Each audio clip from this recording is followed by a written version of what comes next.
Bienvenidos al podcast del ICVA, Instituto Cardiovascular, un espacio donde exploraremos los últimos avances en medicina cardiovascular. En cada episodio contaremos con la participación de expertos del ICVA, quienes compartirán su experiencia, investigaciones y recomendaciones para el manejo de la enfermedad cardiovascular. En estas series no solo buscamos transmitir conocimiento, sino generar un espacio de reflexión, debate y aprendizaje práctico. Bienvenidos a este nuevo episodio del podcast del ICVA, Instituto Cardiovascular. Soy Alberto López de Lima, director médico del ICVA, continuando nuestro canal de comunicación con nuestros colegas, amigos, tratando de llevarles las últimas novedades en medicina cardiovascular. Hace algunos episodios estuvimos con el doctor Gastón Albina, con Gastón, que lo tengo hoy también de invitado. En aquella oportunidad hablamos del tema del síncope y la neurocardioablación que se viene. Tuvo muchísimas repercusiones y muchísimos colegas mandaron mensajes para aclarar algunos puntos, así que estuvo realmente bueno, nos llenó de nueva información y sobre todo alternativas para aquellos que trabajamos con este tipo de pacientes. Pero en esta oportunidad está acá con nosotros para hablar de, obviamente, un tema vinculado a su especialidad, pero el tema va a ser el del Wolff Parkinson White. Un poco modo de recordatorio, Gastón es médico cardiólogo, fue residente ya hace unos años de cardiología y jefe de residente de cardiología acá en el Instituto Cardiovascular de Buenos Aires, donde obtuvo su título de cardiólogo universitario y posteriormente se dedicó a la cardiología intervencionista. Yo decía en el otro episodio que transitó la antigua y fue mutando hacia la actual, y hoy es un electrofisiólogo de última generación, aplicando las últimas técnicas disponibles. Desde lo académico tiene más de 100 trabajos publicados en revistas indexadas internacionales que plasman un poco sobre lo que es académico, esa experiencia que ha acumulado en tantos años. Por otra parte, es miembro titular de la Sociedad Argentina de Cardiología, del cual fue parte de la mesa directiva en el rol de tesorero. Es también, dentro de la cuestión de índole académico, investigador principal en diversos estudios de investigación. Y sus tópicos de interés tienen que ver obviamente con el síncope que hablamos el otro día, entre otros, y ahora incorporamos o vamos a conversar sobre el tema del Wolff Parkinson White. ¿Qué haces, Gastón? ¿Cómo te va? Gracias por estar de nuevo con nosotros. Gracias, Alberto. Placer estar acá contigo. Bueno, fantástico. Y hoy este tema, ¿no? Yo que tengo algunas canas, ya, o menos pelo, más que canas. Wolff Parkinson White de toda la vida, pero qué bueno poder ahora traerlo acá a la conversación, porque es un tema que lo tenemos también muy presente en nuestro consultorio, ¿no? Sí, creo que todos a lo largo de nuestra carrera hemos visto pacientes con Wolff Parkinson White, ¿no? Más o menos, si recordamos la estadística, 1 cada 500 nacidos vivos, es muy probable que nos toque en el consultorio algún paciente con Wolff. Y estratificar estos pacientes porque en el riesgo es importante, no solo porque tienen taquicardias paroxísticas, que no sería el tema mayor, sino porque tienen un riesgo de muerte súbita. Bajo, pero lo tienen. Bien. ¿Hay alguna novedad en cuanto a la definición o sigue siendo la definición tradicional? No, sigue siendo electrocardiográfica, ¿no? La presencia de PR corto y onda delta. Bien, fantástico. ¿Y en el electrocardiograma algo que nos quisieras adelantar o contar de cómo es esa identificación? Bueno, un poco para los cardiólogos. Con el electrocardiograma es importante para localizar la vía. Y es importante a la hora de cuando voy a derivar al paciente al electrofisiólogo, porque puedo anticipar un poco lo que me va a responder el electrofisiólogo. Es decir, siempre miramos la B1. Si la B1 es positiva, recordar que la vía va a estar localizada en el lado izquierdo del corazón, en el anillo mitral. Si es negativa, va a estar en el anillo tricuspidio.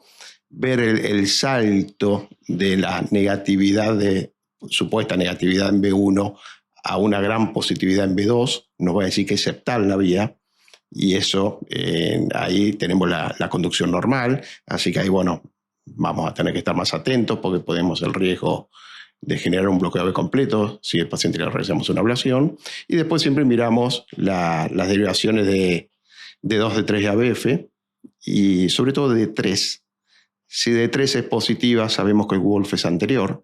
Entonces, por ejemplo, si tengo una B1 negativa, una B2 muy positiva, bueno, ese Wolf es septal, pero tengo una D3 muy positiva, ojo, ese es anteroseptal, ahí tengo el GIS. Entonces tal vez ahí no vaya a ser. En cambio, si la D3 es bien negativa, es posterior, estoy lejos de la vía normal y ahí puedo acceder más frecuentemente. Excelente, Che. ¿Y qué temas o qué puntos te interesa a vos conocer cuando tenés un paciente con Wolf? Inicialmente si tiene o no taquicardias paroxísticas. Ok. Si ese paciente está asintomático o es un hallazgo electrocardiográfico. En segundo lugar, por lo que hablamos anteriormente, quisiera saber el periodo refractario. Es decir, porque de la mano del periodo refractario, es decir, la capacidad de conducir que tiene esa vía, tengo más o menor riesgo de una potencial muerte súbita por una fibrilación auricular que degenere en una FB. Entonces el periodo refractario es fundamental conocerlo. Y después lo que hablamos anteriormente, la localización, ¿no? Si la localización está cerca del sistema de conducción o no. Primero que sería, con esto me decís, Wolf identificado, Wolf tratado. Inicialmente yo todo Wolf que veo trato de ablacionarlo, a excepción de que sea intermitente.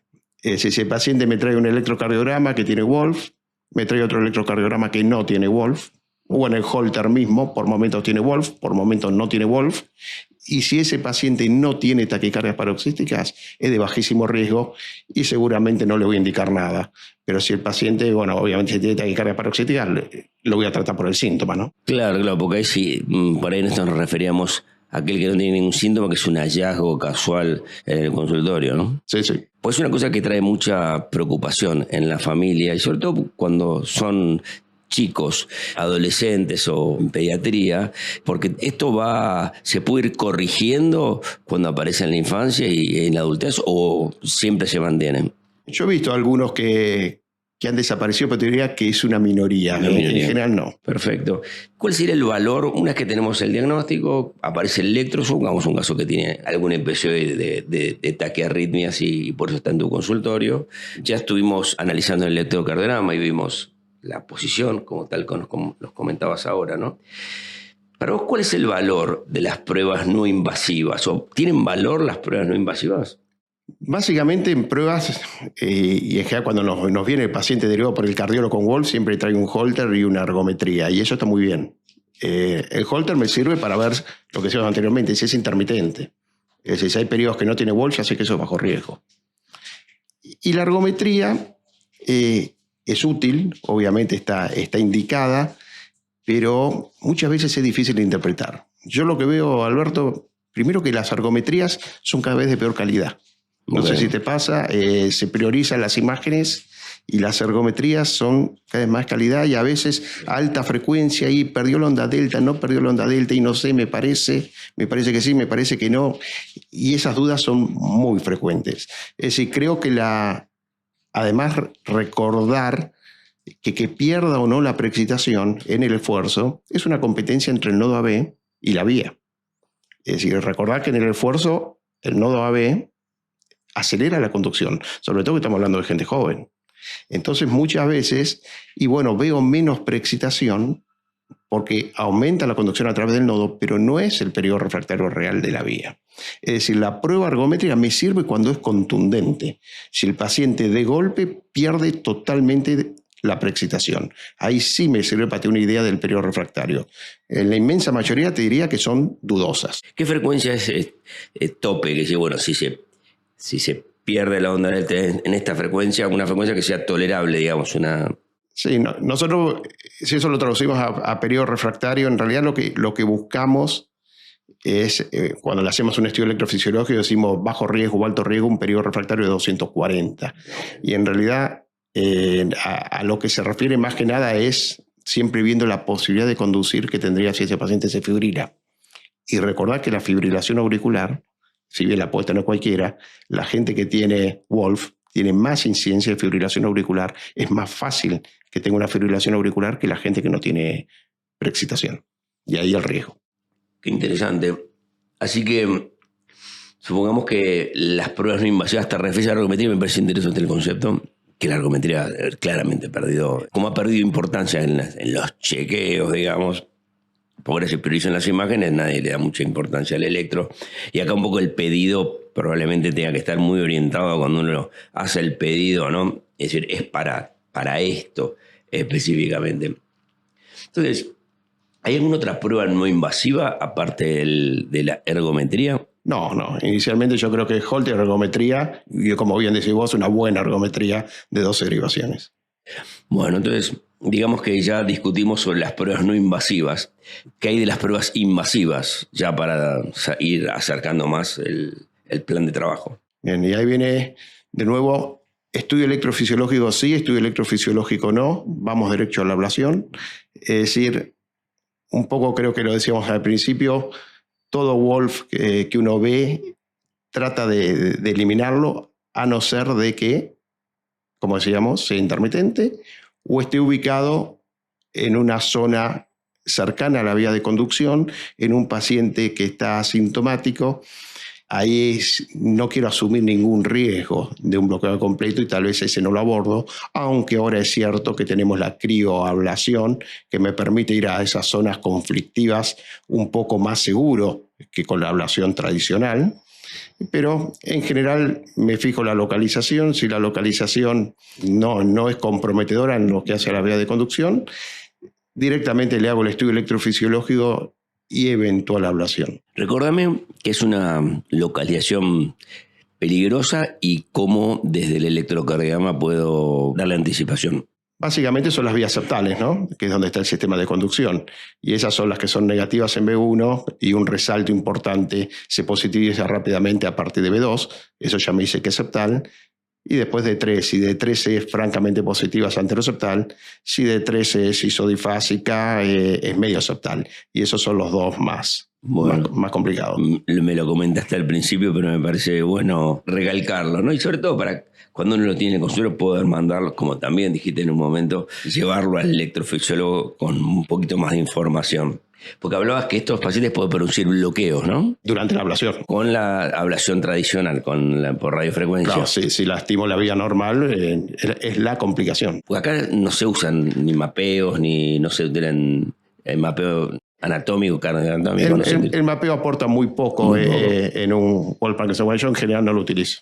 Ok, fantástico. Entonces, ¿cuál es la tasa que tenés de bloqueo en aquellos pacientes de riesgo? Es muy baja. Es baja. Es muy baja, abordados con crioablación. Y lo abordas con crioablación. Crioablación, cero bloqueo. No sé si cero, pero realmente muy bajo.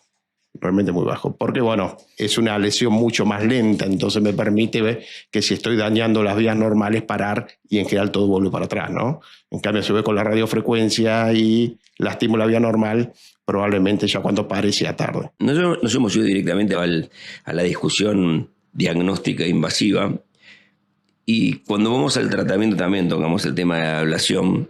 Hablamos de crío y hablamos de ablación por radiofrecuencia. ¿Tratamiento farmacológico? Yo inicialmente... Es de la antigüedad. Sí, no recomiendo. Hay gente joven que va a estar medicada toda su vida y hoy la ablación realmente es tan fácil de un Wolf Parkinson White que no justifica y estamos ablacionando una fibra, es decir, el éxito es altísimo y mucho más del 95%, entonces me parece que no tiene lugar. Contanos un poco cómo es el tratamiento. El tratamiento es la ablación. ¿Y cómo es el procedimiento que vas haciendo? Yo lo que me fijo, cómo abordo el paciente, te referís, lo que decíamos al principio. Si el paciente tiene síntomas, ya pienso en que voy a ir a ablación para aliviar los síntomas. Si el paciente no tiene un Wolf intermitente, también va a ir a ablación. Y lo que miro es la localización y ahí decido el tipo de abordaje. Bien. Cuando hablamos del estudio electrofisiológico que te ayudaba, ¿qué parámetros mirás para afinar la puntería y decir, es un tema de localización, es un tema de periodo refractario? ¿Qué específicamente mirás? ¿Cuál es el rol del estudio electrofisiológico? Bueno, la localización, el estudio me va a confirmar la localización. Creo que hoy con una buena lectura de electrocardiograma, como decíamos antes, es raro que un estudio electrofisiológico te sorprenda en lo que hace a la localización. Por ahí en algunos posteroseptales, está más izquierdo, más derecho, te puede dar alguna ayuda, pero lo fundamental es ver el periodo refractario. Si el periodo refractario es es corto y eso es menor de 240, y bueno, ahí lo voy a tratar de eliminar ese Wolf a toda costa, porque ese es el pequeño grupo de pacientes que tienen riesgo, ni hablar si tienen más de una vía. Es raro encontrar pacientes que tengan más de una vía accesoria, pero aquellos que tienen más de una vía, en general están muy sintomáticos, tienen muchas taquicardias paroxísticas, tienen taquicardias ortodrómicas y antidrómicas, y esos son los pacientes con más riesgo de muerte súbita. Así que esos sí representan un desafío y hay que abordarlos, asumiendo incluso algún riesgo si tiene una localización más compleja. ¿Cuál es la tasa de recurrencia una vez que se hizo la ablación? Con radiofrecuencia es muy baja, es mucho menos del 3%, del 2%. Con crío es un poquito más alta, porque por el mismo concepto de que la crío es más segura, también es un poco menos efectiva. Por eso es que no abordamos a todos los Wolf con crío. La energía que utilizamos sigue siendo la radiofrecuencia, salvo localizaciones especiales. Cuando hablábamos al principio de este episodio, vos me decías Wolf y hablabas de Wolf oculto, ¿no? Y entonces decíamos, bueno, Wolf, ¿cuándo es Wolf? Es cuando está en el electro, y cuando no está en el electro no hay vías accesorias. En realidad, el Wolf es una vía accesoria que puede estar en el anillo mitral o en el anillo tricuspidio, como decíamos al principio. Pero Wolf, Parkinson y White fueron los tres que describieron el síndrome, y se refiere a pacientes con taquicardias y presencia de onda delta en el electrocardiograma. O sea, terminológicamente, cuando el Wolf es manifiesto, o cuando cuando la vía accesoria es manifiesta en el electrocardiograma, hablamos de Wolf, Parkinson, White, sino en aquellos pacientes que tienen, por ejemplo, vienen por taquicardias paroxísticas con electrocardiograma normal y estudiamos si tiene una vía accesoria izquierda, pero que conduce nada más en forma retrógrada. En ese caso hablamos de AS accesorio, no utilizamos la palabra Wolf porque no tiene manifestación electrocardiográfica en ritmo sinusal, pero es una cosa terminológica, ¿no?